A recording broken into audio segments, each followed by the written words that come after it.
ಚಪಾತಿ ಮಾಡುವಂತಹ ಹಂಚಿನ ಮೇಲೇ ಪರ್ಫೆಕ್ಟಾಗಿ ತಂದೂರಿ ರೋಟಿ ಯಾವ ರೀತಿ ಮಾಡೋದಂತ ತೋರಿಸ್ತಿದ್ದೀನಿ.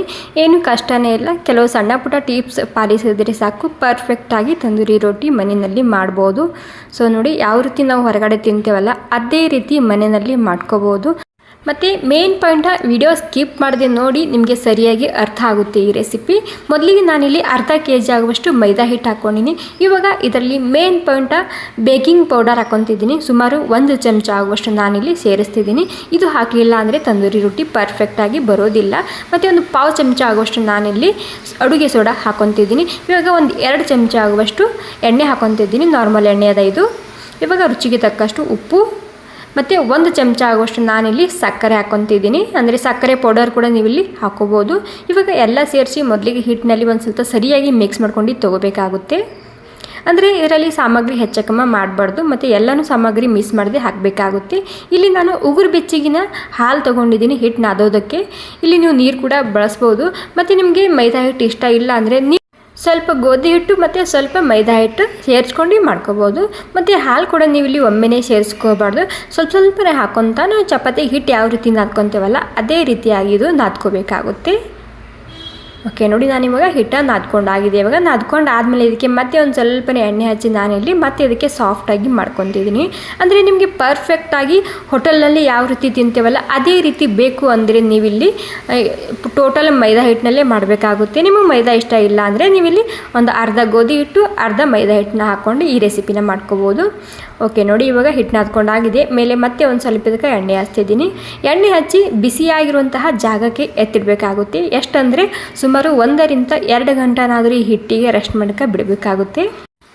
ಓಕೆ ನೋಡಿ, ಮೇಲೆ ಮತ್ತೆ ಒಂದು ಸ್ವಲ್ಪ ಎಣ್ಣೆ ಹಚ್ಚಿದ್ದಕ್ಕೆ ಬಿಸಿಯಾಗಿರುವಂತಹ ಜಾಗಕ್ಕೆ ಒಂದು 2 ತಾಸು ಆಗೋ ತನಕ ಬಿಡ್ತಿದ್ದೀನಿ ಇದಕ್ಕೆ.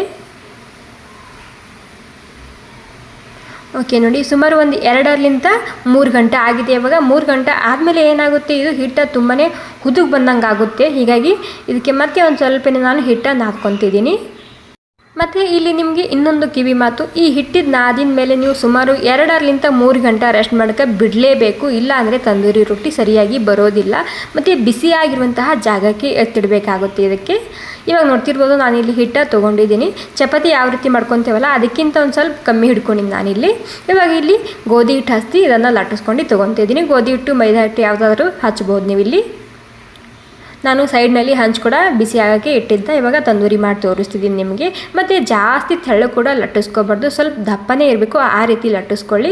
ನಾನಿಲ್ಲಿ ಸ್ವಲ್ಪನೇ ಬೆಳ್ಳುಳ್ಳಿ ತೊಗೊಂಡಿದ್ದೀನಿ, ಸಣ್ಣದಾಗಿ ಕಟ್ ಮಾಡಿದ್ದು. ನಿಮಗೆ ಇಷ್ಟ ಇಲ್ಲ ಅಂದರೆ ನೀವು ಸ್ಕಿಪ್ ಕೂಡ ಮಾಡ್ಬೋದು. ಮತ್ತು ಒಂದು ಸ್ವಲ್ಪನೇ ಕೊತ್ತಂಬರಿ ಸೊಪ್ಪು ಕೂಡ ನಾನಿಲ್ಲಿ ಸಣ್ಣದಾಗಿ ಕಟ್ ಮಾಡ್ಕೊಂಡು ಹಚ್ತಿದ್ದೀನಿ ಮೇಲೆ.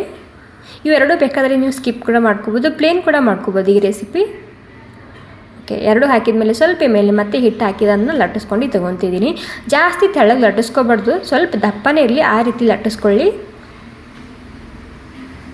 ಓಕೆ ನೋಡಿ, ಏನು ಕಷ್ಟನೇ ಇಲ್ಲ. ಎಲ್ಲ ಸಾಮಗ್ರಿ ಮಿಸ್ ಮಾಡದೆ ಹಾಕಿ ಮತ್ತು ಹಿಟ್ಟು ನಾದಿದ ಮೇಲೆ ಒಂದು 2 ರಿಂದ 3 ಗಂಟೆ ರೆಸ್ಟ್ ಮಾಡೋಕ್ಕೆ ಬಿಟ್ಟರೆ ಕರೆಕ್ಟಾಗಿ ತಂದೂರಿ ರೊಟ್ಟಿ ಬರುತ್ತೆ ಮನೆಯಲ್ಲಿ. ಸೊ ನೋಡಿ, ಸ್ವಲ್ಪ ಲಟ್ಟಿಸ್ಕೊಂಡು ತೊಗೊಂಡಿದ್ದು ನಾನು. ಇಲ್ಲಿ ಹಂಚು ಕೂಡ ಗರಮ್ ಆಗಿದೆ. ಇವಾಗ ಇಲ್ಲಿ ಏನು ಕೆಳಗಿನ ಮೈ ಇರ್ತದಲ್ಲ ಇದಕ್ಕೆ ನೀರು ಹಚ್ಚಬೇಕಾಗುತ್ತೆ. ಸರಿಯಾಗಿಲ್ಲಿ ನೀರು ಹಚ್ಚಿದ್ರೇ ಅದು ಮೆತ್ತಗೊಳ್ಳುತ್ತೆ ಹಂಚಿಗೆ. ಹೀಗಾಗಿ ನೀವು ಇಲ್ಲಿ ಸರಿಯಾಗಿ ಒಂದು ಸ್ವಲ್ಪನೇ ನೀರನ್ನು ಹಚ್ಚಬೇಕಾಗುತ್ತೆ. ನೀವಿಲ್ಲಿ ಈ ರೀತಿ ಬ್ರಷ್ ಇತ್ತಂದರೆ ಬ್ರಷ್ ಕೂಡ ನೀವು ಇಲ್ಲಿ ಬಳಸ್ಕೋಬೋದು. ಇವಾಗ ಇಲ್ಲಿ ಹಂಚು ಕೂಡ ಗರಮ್ ಆಗಿದೆ. ನೀರು ಹಚ್ಚಿ ಮೈ ಇಲ್ಲಿ ಕೆಳಗಡೆ ಆಗಬೇಕು. ಮತ್ತು ಈ ರೊಟ್ಟಿ ಮಾಡೋದಕ್ಕೆ ಕಬ್ಬಿಣದ ಹಂಚೆ ಬಳಸಬೇಕಾಗುತ್ತೆ. ಕಬ್ಬಿಣದ ಹಂಚಿಗೆ ಮಾತ್ರ ಮೆತ್ಕೊಳ್ಳುತ್ತೆ ಇದು. ಸೊ ನೋಡಿ, ಇವಾಗ ಮೀಡಿಯಮ್ ಆಗಿದೆ ಗ್ಯಾಸ್. ಮೀಡಿಯಮ್ ಗ್ಯಾಸ್ನಲ್ಲಿ ಇದಕ್ಕೆ 1 ನಿಮಿಷ ಆಗಿದೆ. ಇವಾಗ 1 ನಿಮಿಷ ಆದಮೇಲೆ ನೋಡ್ತಿರ್ಬೋದು ಎಷ್ಟು ಸರಿಯಾಗಿ ಬಬಲ್ಸ್ ಬಂದಿದೆ ಮೇಲೆ ಅಂತೇಳಿ. ಇವಾಗ ಹಂಚೆ ಉಲ್ಟಾ ಹಿಡಿದು ಬೇಯಿಸಬೇಕಾಗುತ್ತೆ ಈ ರೀತಿ. ನಿಮ್ಮಲ್ಲಿ ಹಿಡಿಯುವಂತಹ ಹಂಚಿಲ್ಲ ಅಂದರೆ ನೀವೇನು ಮಾಡಿ, ಪುಲ್ಕ ನಾವು ಯಾವ ರೀತಿ ಸುಡ್ತೇವಲ್ಲ ಆ ರೀತಿ ಕೂಡ ನೀವು ಸುಟ್ಕೊಂಡು ತೊಗೋಬೋದು.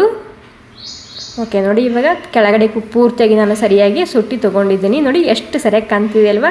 ನಾವು ಯಾವ ರೀತಿ ಹೋಟೆಲಲ್ಲಿ ತಿಂತೇವಲ್ಲ ಅದೇ ರುಚಿ ಬರುತ್ತೆ. ನೋಡ್ತಿರ್ಬೋದು, ಕಾಣ್ತಿದೆ ನಿಮಗೆ. ಇವಾಗ ಇದಕ್ಕೆ ಮೇಲೆ ನಿಮಗೆ ಇಲ್ಲಿ ಬಟರ್ ಇಷ್ಟ ಆಯಿತು ಅಂದರೆ ಬಟರ್ ಕೂಡ ಬಳಸ್ಬೋದು. ತುಪ್ಪ ಬೇಕಿದ್ರೆ ನೀವು ಇಲ್ಲಿ ತುಪ್ಪ ಕೂಡ ಹಚ್ಬೋದು. 2 ಇಲ್ಲ ಅಂದರೆ ನೀವು ಪ್ಲೇನಾಗಿ ಹಾಗೆ ಕೂಡ ಈ ರೊಟ್ಟಿನ ತಿನ್ಬೋದು. ಎಷ್ಟು ಸರಿಯಾಗಿ ಬಂದಿದೆ ನೋಡಿ. ಮನೆಯಲ್ಲಿ ಮಾಡಿರೋ ರೊಟ್ಟಿ ಅಂತ ನಿಮ್ಗೆ ಅನ್ಸೋದೇ ಇಲ್ಲ, ಅಷ್ಟು ಸರಿಯಾಗಿ ಬರುತ್ತೆ ಈ ತಂದೂರಿ ರೊಟ್ಟಿ.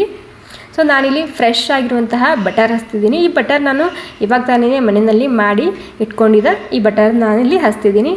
ವಾವ್ ನೋಡಿ, ಸೇಮ್ ಯಾವ ರೀತಿ ಹೊರಗಡೆ ತಿಂತೇವಲ್ಲ ಅದೇ ರೀತಿಯಾಗಿ ಕಾಣ್ತಿದೆ ನಮ್ಮ ತಂದೂರಿ ರೋಟಿ. ಸೊ ಏನು ಕಷ್ಟನೇ ಇಲ್ಲಲ್ವ. ಸೊ ನಾನು ಹೇಳಿದಂತಹ ಕೆಲವೊಂದು ಸಣ್ಣ ಪುಟ್ಟ ಟಿಪ್ಸ್ನ ನೀವು ಫಾಲೋ ಮಾಡಿದ್ದೀರಿ ಸಾಕು, ಪರ್ಫೆಕ್ಟಾಗಿ ಮೊದಲ ಸಲನೇ ತಂದೂರಿ ರೋಟಿನ ಮಾಡ್ಬೋದು. ಸೊ ಫ್ರೆಂಡ್ಸ್, ನಿಮಗೆ ಇನ್ನೂ ಏನಾದರೂ ಕನ್ಫ್ಯೂಷನ್ ಇತ್ತಂದರೆ ನೀವು ಕಾಮೆಂಟ್ ಮಾಡಿ ಕೇಳಿ, ನಾನು ಖಂಡಿತ ನಿಮಗೆ ರಿಪ್ಲೈ ಮಾಡೇ ಮಾಡ್ತೀನಿ. ಸೊ ನೋಡಿ, ಒಂದು 4ರಿಂದ 5 ತಂದೂರಿ ರೋಟಿ ನಾನಿಲ್ಲಿ ರೆಡಿ ಮಾಡಿಟ್ಕೊಂಡಿನಿ. ಇವಾಗ ಈ ರೆಸಿಪಿ ನಿಮಗೆ ಸ್ವಲ್ಪನಾದರೂ ಇಷ್ಟ ಆಗಿದ್ರೆ ಒಂದು ಲೈಕ್ ಮಾಡೋದು ಮಾತ್ರ ಮರಿಬಾರ್ದು. ಸೊ ಮಿಸ್ ಮಾಡಿದೆ ಒಂದು ಸ್ವಲ್ಪ ಟ್ರೈ ಮಾಡಿ ನೋಡಿ, ಖಂಡಿತ ಸರಿಯಾಗಿ ಬರುತ್ತೆ. Okay, thank you.